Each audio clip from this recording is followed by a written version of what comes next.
dark and soundless day near the end of the year, and clouds were hanging low in the heavens. All day I had been riding on horseback through the country with little life or beauty, and in the early evening I came within view of the House of Usher. I do not know how it was, but with my first sight of the building, a sense of heavy sadness filled my spirit. I looked at the scene before me, at the house itself, at the ground around it, at the cold stone walls of the building, at its empty, eye-like windows, and at a few dead trees. I looked at this scene, I say, with a complete sadness of soul, which was no healthy earthly feeling. There was a coldness, a sickening of the heart, in which I could discover nothing to lighten the weight I felt. What was it, I asked myself, what was it that was so fearful, so frightening in my view of the House of Usher? This was a question to which I could find no answer. I stopped my horse beside the building, on the edge of a dark and quiet lake. There I could see reflected in the water a clear picture of the dead trees, of the house and its empty, eye-like windows. I was now going to spend several weeks in this house of sadness, this house of gloom. Its owner was named Roderick Usher.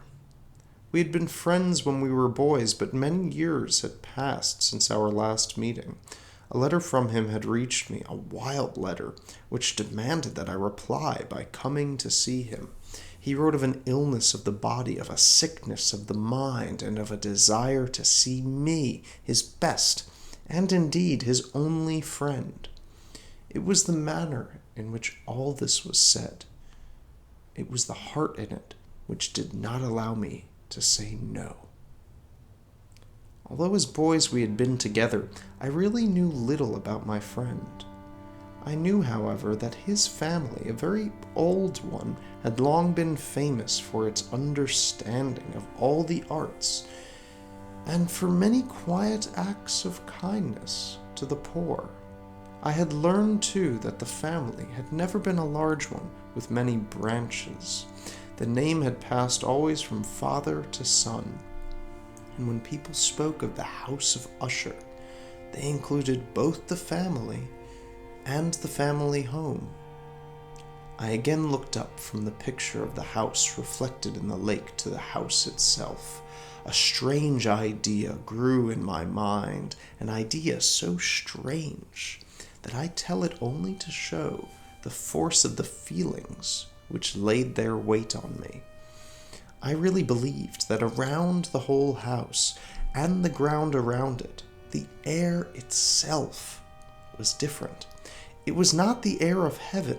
It rose from the dead, decaying trees, from the gray walls and the quiet lake.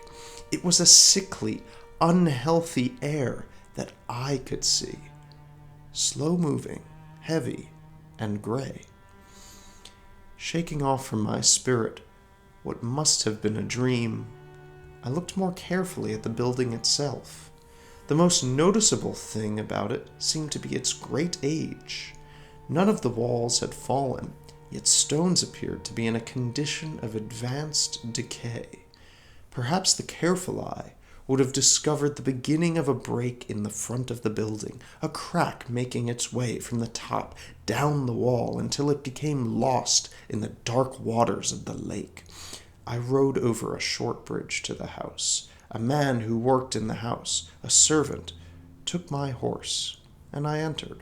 Another servant, of quiet step, led me without a word through many dark turnings to the room of his master. Much that I met on the way added, I do not know how, to the strangeness of which I had already spoken.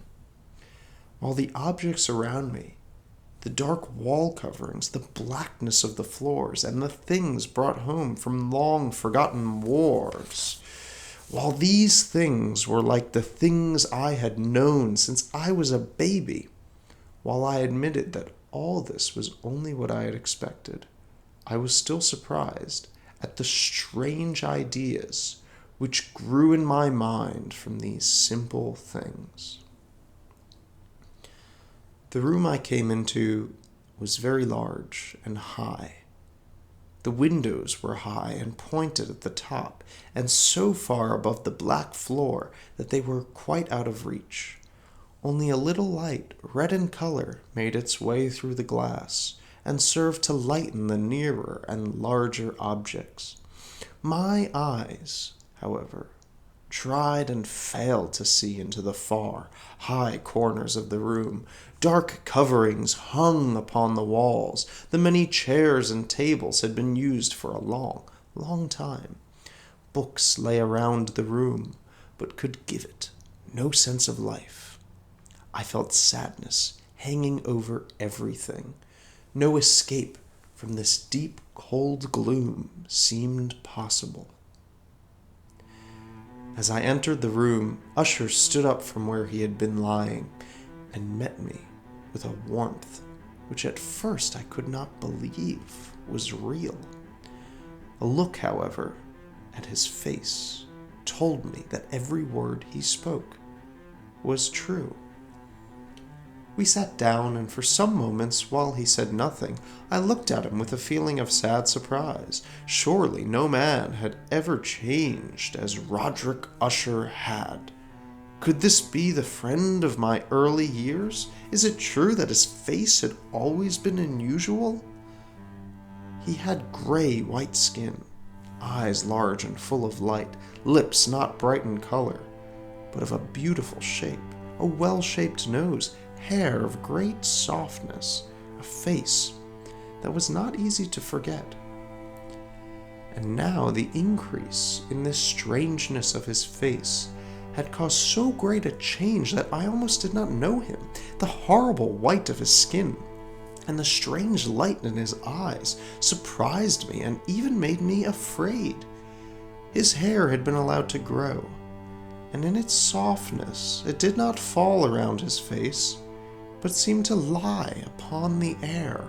I could not, even with an effort, see in my friend the appearance of a simple human being.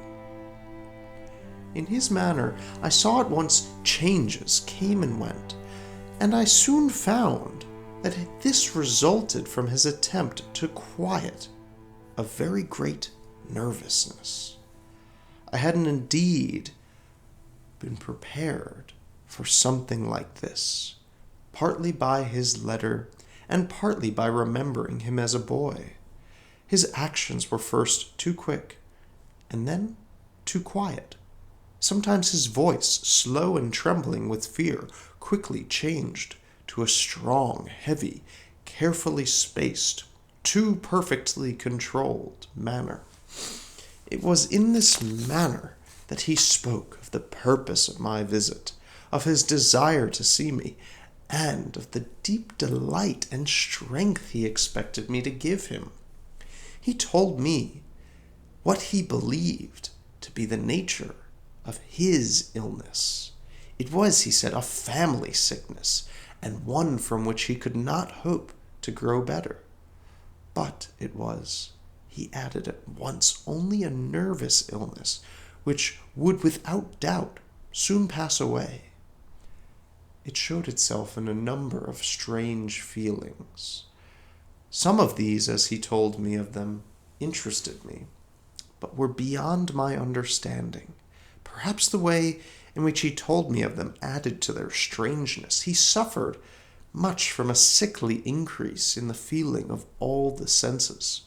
He could eat only the most tasteless food. All flowers smelled too strongly for his nose.